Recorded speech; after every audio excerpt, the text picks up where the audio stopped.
ይስጥልኝ ተመልካቾቼ ዛሬ የምንነጋገረው በጣም ሲምፕል ስላልሆነ ጉዳይ ነው። በጣም በብዙ ሶሻል ሚዲያ ላይ ቺቲንግ እንደ ቀልድ ሲነገር ይታያል። ዝም ብሎ እንደ ቀልድ ቺት እኮ አደረገብኝ፣ ቺት እኮ አደረገችብኝ ይባባላል።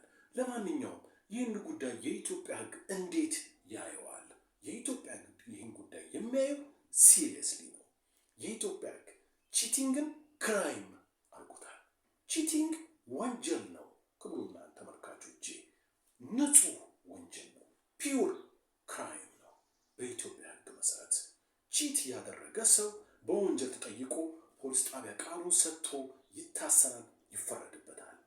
በነገራችን ላይ ቺቲንግ ሲደረግ ማን ነው የሚቀጣው ብትሉ፣ ለምሳሌ ባል ሚስት ላይ ቺት አደረገ ከሌላ አንድ ሴት ጋር ማን ነው የሚቀጣው ብትሉ፣ ባልየውም ይቀጣል፣ እንደገና ያቺኛዋም ሴት ትቀጣለች።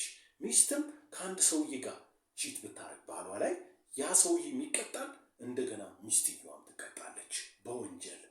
በወንጀል በገንዘብ አይደለም፣ በወንጀል በእስር ነው። ስለዚህ ይህ ጉዳይ ሲሪየስ ነው።